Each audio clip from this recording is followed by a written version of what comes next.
परमेश्वर के नाम की महिमा हो। बड़ा ही खुशी का, आनंद का समय है कि हम एक बार फिर से परमेश्वर के सम्मुख आए हैं कि उसके वचनों से थोड़ी देर के लिए पढ़ सके। सचमुच इस दुनिया में कुछ है तो वो है परमेश्वर के वचनों में आनंद। आप सबको जय मसीह की। आज हम पढ़ेंगे लूका रचित सुसमाचार और उसका 20वां अध्याय। और इस अध्याय में हम देखेंगे यीशु के अधिकार पर प्रश्न, दुष्ट किसानों का दृष्टांत और कैसर को कर देना, और साथ साथ हम देखेंगे पुनरुत्थान और विवाह भी, और ये भी देखें कि मसीह किसका पुत्र है। और इस अध्याय के अंत में हम देखेंगे शास्त्रियों और फरीसियों से सावधान। और इससे पहले कि आज के इस अध्याय को शुरू किया जाए, पास्टर सैमुअल कुट्टी जो कि हिसार के अंदर ब्रदर्स चर्च के सीनियर पास्टर है, आज के इन वचनों के लिए प्रार्थना करने के लिए उपस्थित हुए हैं। मैं रिक्वेस्ट करूंगा पास्टर जी से कि वो आज के इन वचनों के लिए प्रार्थना करें। आइए पास्टर जी।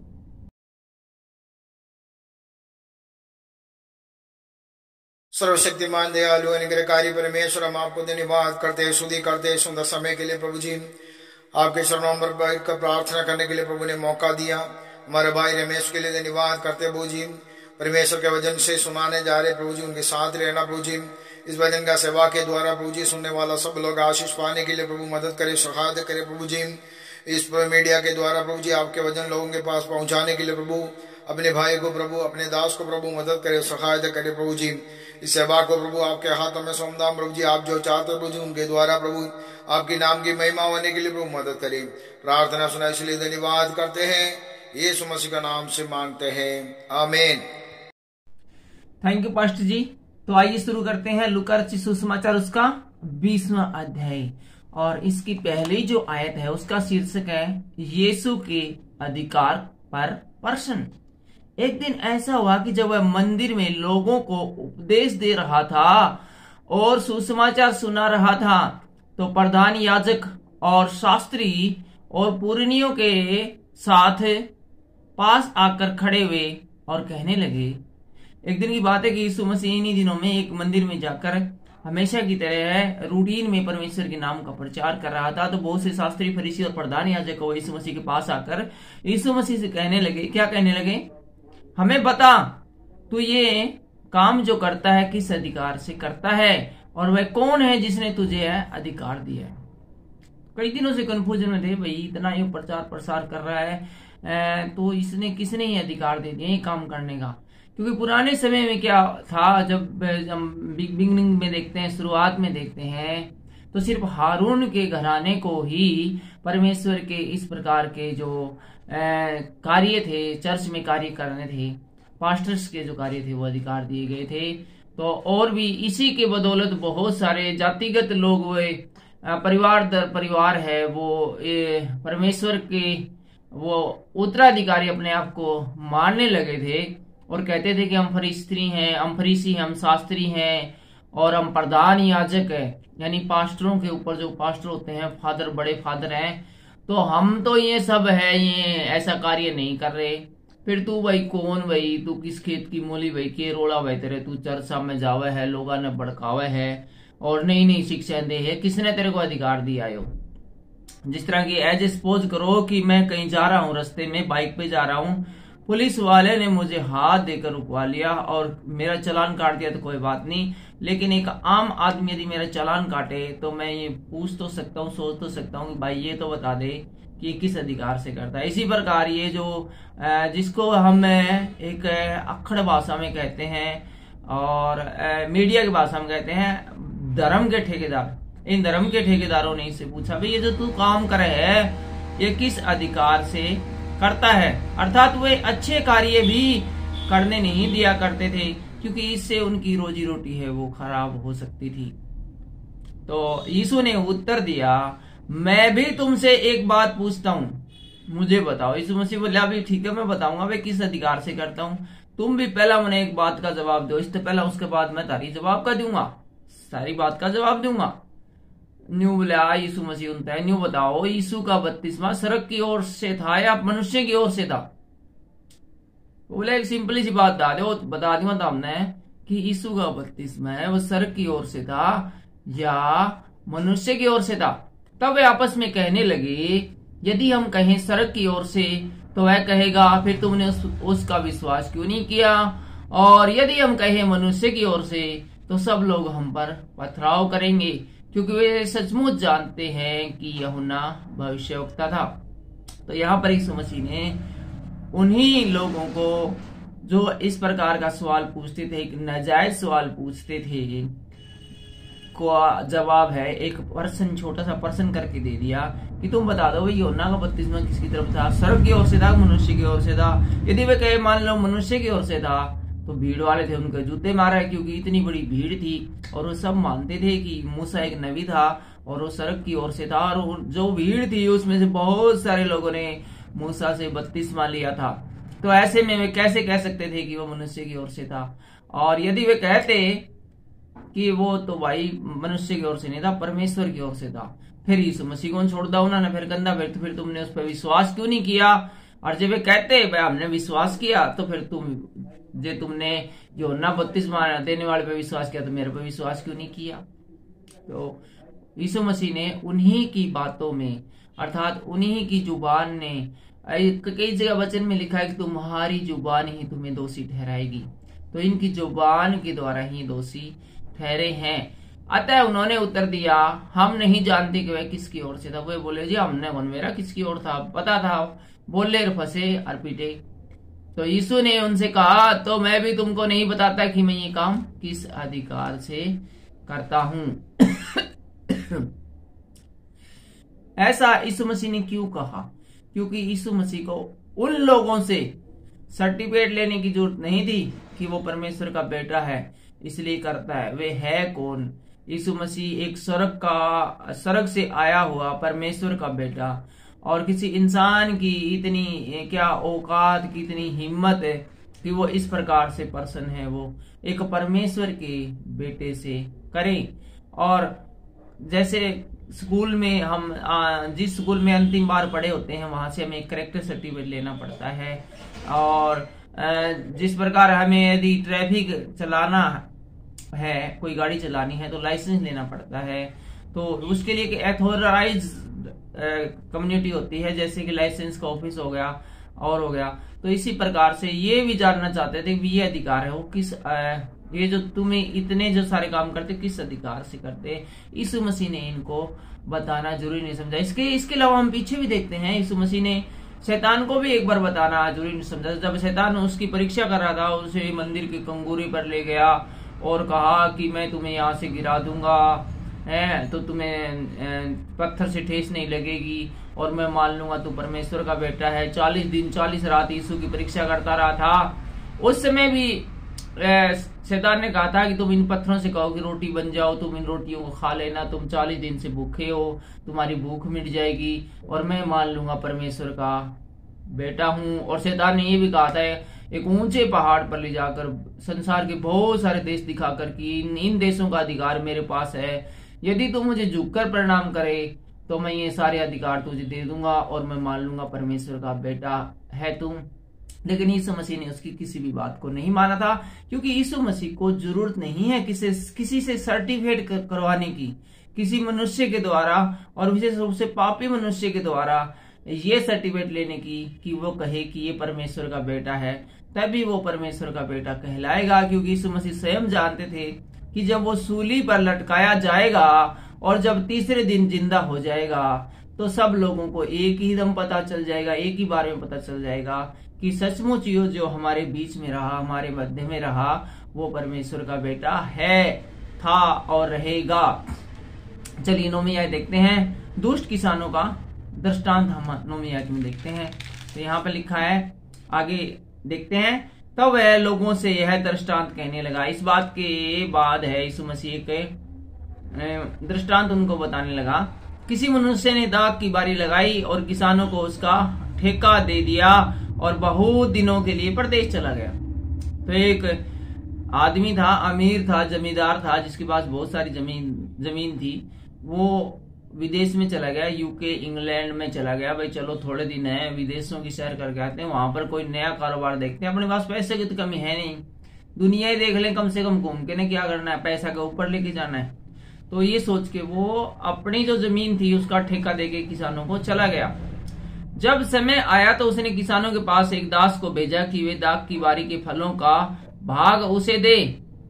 फिर उन्हें 5-6 महीने हो गया ना, तो उसको याद आई कि भाई फसल आने का टाइम हो गया और ठेकेदार पे पैसे लेने हैं। तो उसने अपने एक बंदे को भेजा किसानों के पास कि भाई जो कुछ अपनी बात हुई थी वो रुपए अब दे दे, 6 महीने के तो रेंट दे दे इसका ठेका के, ताकि आगे और ठीक रेन्यू किया जा सके। पर किसानों से पीट कर छूछे हाथ लौटा दिया। किसान बोले किसी पैसे जमीन मारी हम डोन, ये तो जमीन मारी थी, तू करता आ गया, हम सदा के बोंदे आना रहने। ओए तो क्यों ऐसा क्यों कहा किसानों? किसानों सोचा कि बंदा तो विदेश चला गया, अब वो थोड़ा आया होगा देखने के लिए, रोड करने के लिए, अपना कब्जा हो गया एक तो, जिसका कब्जा जमीन उसकी। फिर उसने एक और दास को भेजा और उन्होंने उसे भी पीट कर और उसका अपमान करके छूछे हाथ लौटा दिया। जब वो बंदा जिसको भेजा गया था वो जब खाली हाथ गया और उसने बोला जी उन्होंने कुछ कौन दिया, मेरी तो बेइज्जती करके जूते मार के दबा दिए, तो उसने बोला यार पता नहीं की बात है। उसने और एक सीनियर बंदे को भेजा जो कि समझदार था, बोला तू जा भाई रे, इसका बस का कुछ नहीं है। वो आया तो किसानों ने उसका भी जूत मार के उसने भगा दिया। फिर उसने तीसरा भेजा और उन्होंने उसे भी घायल करके निकाल दिया। एक और ने भेजा फिर जो उससे भी सीनियर था विदेश से, उस जमींदार ने। तो ये जो जिन्होंने भूमि पर कब्जा कर लिया था, उसके बागों पर कब्जा कर लिया था, उसको मारा पीटा घायल करके उसको भगा दिया। तब दाख की बारी के स्वामी ने कहा, फिर वो जो जमींदार था उसने कहा मैं क्या करूं भाई। अब वो सोचा मैं क्या करूं यार, कमाल कर दिया इन्होंने तो। मैं तो ये सोच के जमीन देके गया था भाई ठेका खाली पड़ी जमीन का क्या फायदा है, किसी ने ठेका दे दूंगा 4 पैसे भी आ जाएंगे, लेकिन क्या करूं मैं अपने प्रिय पितर को भेजूंगा, संभव है उसका आदर करें। उसने बोला ये भाई कर्मचारी ने कि मैं कौन समझ दे, मैं अपने बेटे को भेजता हूँ, वो लेके आओ उन पे पैसे। जब किसानों ने से देखा तो आपस में विचार करने लगे यह तो वारिस है, आओ हम इसे मार डाले और मिरास हमारी हो जाएगी। जब उसका छोरा है उनके पास गया, यार के बात रहा है, तुमने कैसे जमीन पर कब्जा कर लिया, मेरा पापा था हमने ठेका पे देके गया है और तुमने इसके ऊपर कब्जा कर लिया, पैसे तो 6 महीने हो गए। तो वो बोले मजा आ गया भाई, छोरा आ गया बंदा का, तो इसने मार दे वहां, इसने मार दे वहां, तो फिर वारिस तो बचाएगा नहीं, एक ही लड़का है इसका, तो फिर यह जमीन अपनी हो जाएगी। और उन्होंने उसे दाख की बारी में से बाहर निकाल कर मार डाला। तो उन्होंने भाई उसका मारा पीटा, उसको जान से ही मार दिया उसके छोरे को। तो इसलिए दाख का बारी का स्वामी उनके साथ क्या करेगा? अब यहाँ पर प्रश्न उठता है कि अब क्या करेगा भाई दाख के बारी का स्वामी, वो जो जमींदार है जो विदेश में बैठा, अब क्या करेगा? वह आकर उन किसानों को नष्ट करेगा और दाख की बारी दूसरों को सौंपेगा। तो यहाँ पर लिखा है कि जब वो किसान आया तो अब जो पिछले जितने गुनाह करे इन ठेकेदारों ने उन सब का हिसाब लेगा, क्योंकि वो एक ठेकेदार थे, छोटे मोटे आदमी थे यार, वो बहुत अमीर था जो कि दुनिया देखने के लिए घूमने फिरने के लिए है, वो विदेश चला गया था और उसके पास बड़ी पावर, बड़ी सामर्थ्य है और बड़ी ताकत है, जिसका मुकाबला ऐसे 100 ठेकेदार भी नहीं कर सकते थे। तो जब वो आएगा तो क्या करेगा? उन किसानों को जो उन जो ठेकेदारों को नष्ट करेगा और दाख की बारी किसी का ठेका किसी दूसरे को देकर जाएगा जो उनसे अच्छा हो। यह सुनकर उन्होंने कहा परमेश्वर को ऐसा न हो। उन्होंने कहा परमेश्वर करे ऐसा ना हो। तो वे लोग बोले भी परमेश्वर करे ऐसा ना हो। और उसने उनकी ओर देखकर कहा फिर यह क्या लिखा है? जिस पत्थर को राजमिस्त्रियों ने निकम्मा ठहराया था वही कोने का सिरा हो गया। जो कोई उस पत्थर पर गिरेगा वह चकनाचूर हो जाएगा और जिस पर वह गिरेगा उसको पीस डालेगा। तो आगे हम देखते हैं 19वीं आयत से लिखा है केसर के बारे में, केसर को कर देना चाहिए या नहीं देना चाहिए। हम भारत में रहते हैं, भारत सरकार को हमें टैक्स देना चाहिए नहीं देना चाहिए। ये एक इम्पोर्टेंट क्वेश्चन है जिसको हम 19वीं आयत से देखते हैं। एक अच्छी बात हमें ये बाइबल के अंदर ये देखने की मिली कि यहाँ पर हमेशा सरकार का साथ देने के लिए कहा गया है। सरकार के किसी भी रूल ब्रेक को तोड़ने के लिए नहीं कहा गया है, चाहे वो कोई भी सरकार रही हो, कोई भी राजा रहा हो, हमेशा अधिकारियों के अधीन कार्य करने के लिए कहा गया है, रहने के लिए कहा गया है, क्योंकि परमेश्वर स्वयं जानते हैं कि एक सिस्टम के अधीन ही इस दुनिया को चलाया जा सकता है। 19वीं आयत से हम देखते हैं उसी घड़ी शास्त्रियों और प्रधान याजकों ने उसे पकड़ना चाहा क्योंकि वे समझ गए थे कि उन्होंने हम पर यह दृष्टांत कहा था, परंतु वे लोगों से डरे। अब जो ऊपर जो दृष्टांत कहा था कि दुष्ट किसानों वाला, वो दृष्टांत जैसे यीशु मसीह ने खत्म किया, वहां पर जो शास्त्री और प्रधान याजक और जो फरीसी थे जिन्होंने यीशु के अधिकार पर प्रश्न उठाया था, वो समझ गए कि ये जो दृष्टांत किसानों वाला समझाया था ना, ये घुमा फिरा के यीशु मसीह ने हम लोगों पर ही कहा था कि हम लोग है वो परमेश्वर की शिक्षाओं पर नहीं चलते और उनकी बातें नहीं मानते हैं, और परमेश्वर ने स्वयं अपना बेटा भेजा है जिसका नाम यीशु मसीह है। अब वो उसको मार डालने की तैयारी में है, लेकिन वो मार तो डालेंगे, लेकिन जब उसका पिता आएगा तो उनके साथ कैसा व्यवहार करेगा और उनको डिस्क्वालीफाई करेगा कि वे स्वर्ग में जाने के लायक नहीं है। जिस प्रकार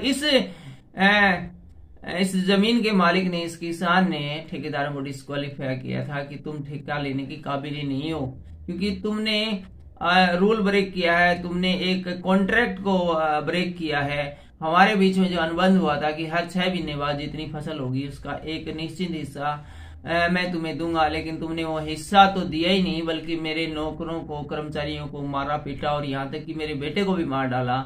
तो अब किस बात का कॉन्ट्रैक्ट? वो तो उसे जेल में और डलवाएगा। और 20वीं ऐसे हम देखते हैं, और वे उसकी ताक में लगे रहे और भेदिए भेजे की धर्म का भेष धारण करके उसकी कोई न कोई बात पकड़े। अब इन्होंने शास्त्रीय फरीसी ने किया कि ये जो जा यीशु मसीह है वो परमेश्वर के नाम का प्रचार करते थे, वहां पर फिर अपने जासूस भेज दिए यीशु मसीह के एक प्रकार से भगत बनाकर, चेले बनाकर। ठीक है भाई, यीशु मसीह को ये लगना चाहिए कि ये जो सामने बंदे खड़े हैं ये सचमुच हेल्प चाहते हैं, लेकिन वो हेल्प नहीं चाहते थे, वो सिर्फ यीशु मसीह को किसी बात में पकड़ना चाहते थे, तो ताकि उसे हाकिम के हाथ और अधिकार में सौंपे। उन्होंने जासूस इसलिए भेजे ताकि कोई न कोई बात यीशु के खिलाफ पकड़ के उसे जेल में डाल सके। 21 में आते हैं, हम देखते हैं, उन्होंने उससे पूछा, हे गुरु, हम जानते हैं कि तू ठीक कहता और सिखाता भी है और किसी का पक्षपात नहीं करता।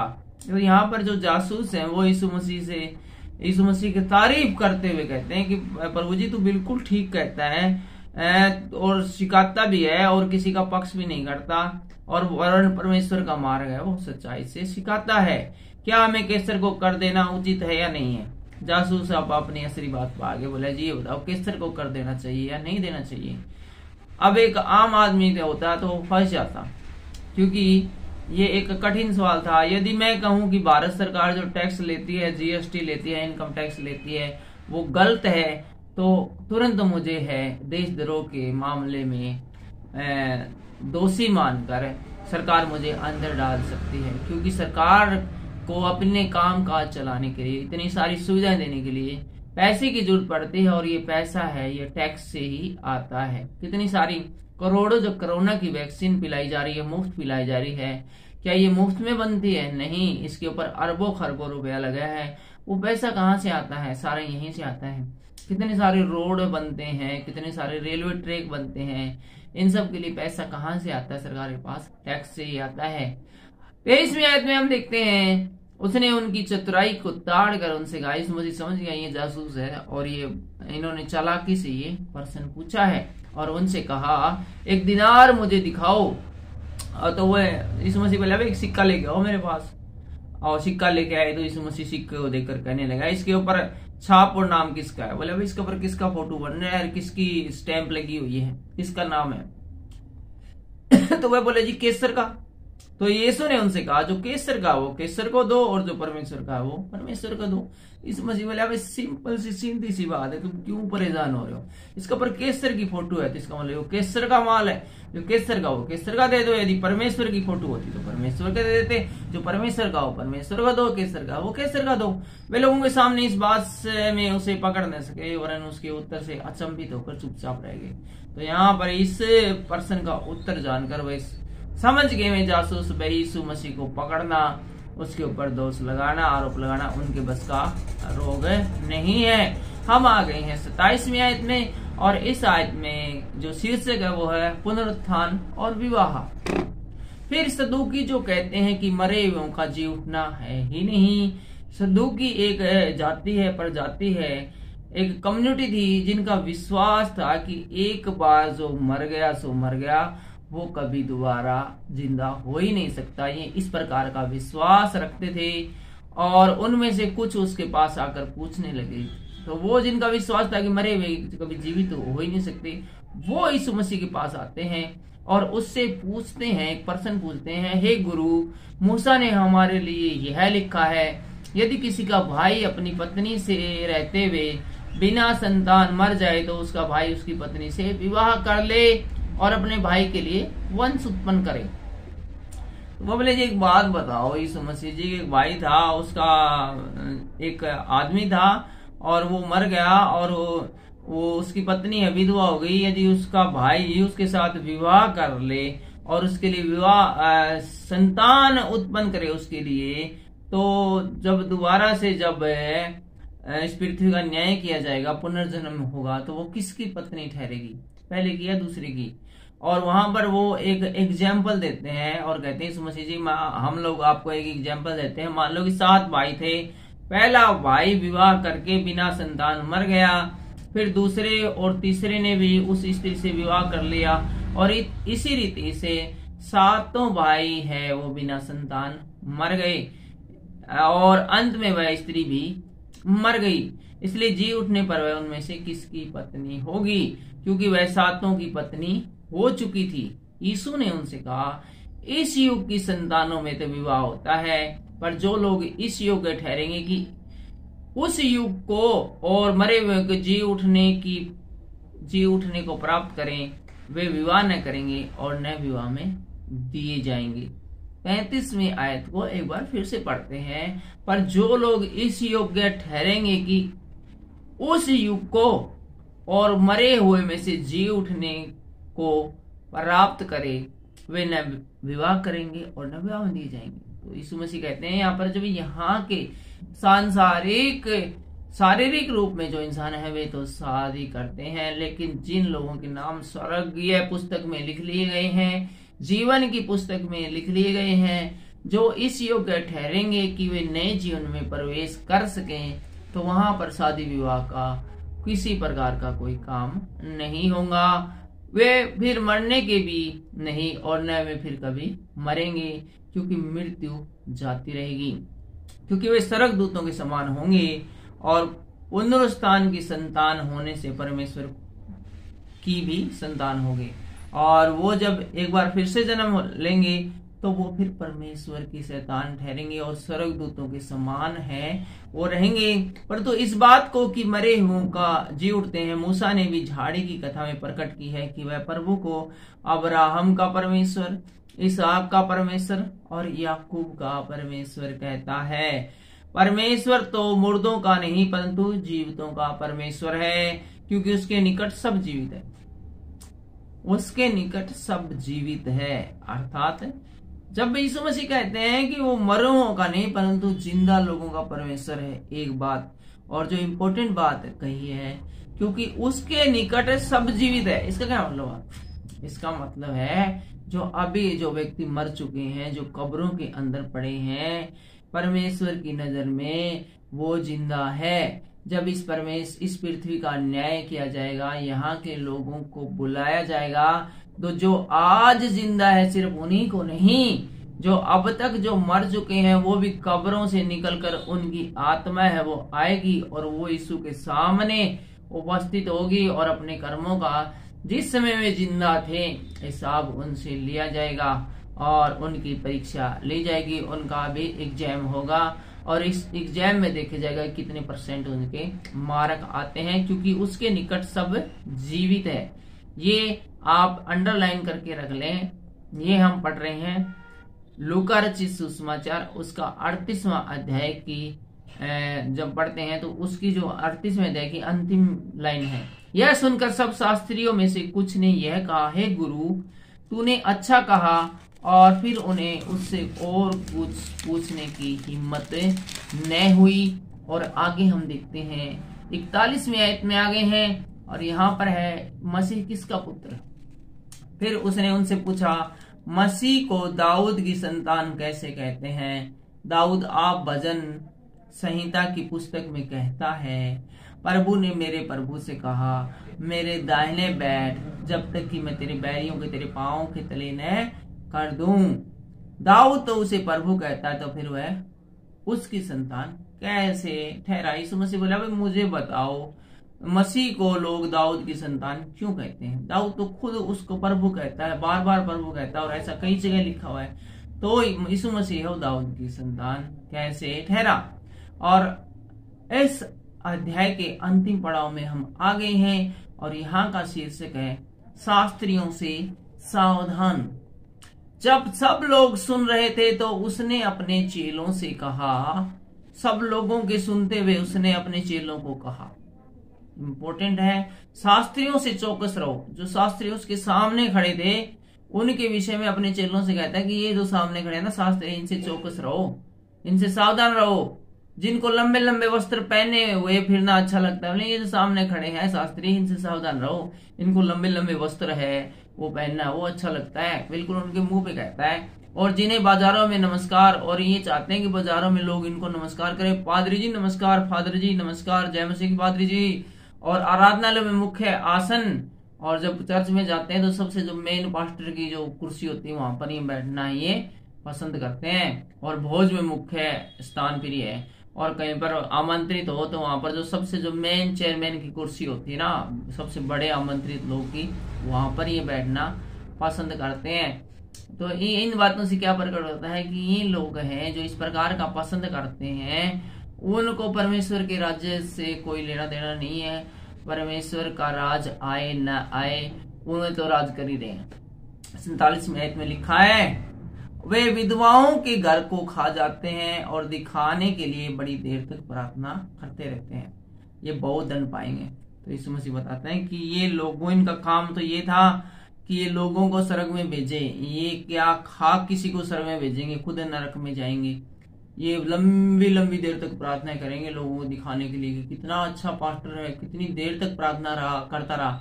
लेकिन ये ऐसे आदमी हैं जो विधवाओं तक को भी नहीं बख्शते। एक विधवा को बख्शने का मतलब क्या हुआ कि विधवा एक बहुत ही गरीब होती है, उसको सारा अपने जीवन का यापन अपने बच्चों का है खुद ही करना पड़ता है।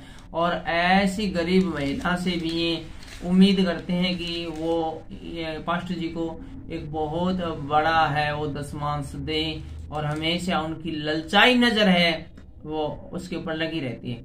चलिए कोई बात नहीं, जो भी कहा वो हमने देखा है। और यीशु मसीह ने एक बात अंतिम में कही कि वे बहुत दंड पाएंगे, और ये पास्टर हैं खुद बहुत दंड पाएंगे। आज के जो अध्याय में, आज की वीडियो में सिर्फ इतना ही, और अगले वीडियो में अगले अध्याय में हम देखेंगे लूका रचित सुसमाचार उसका 21वां अध्याय।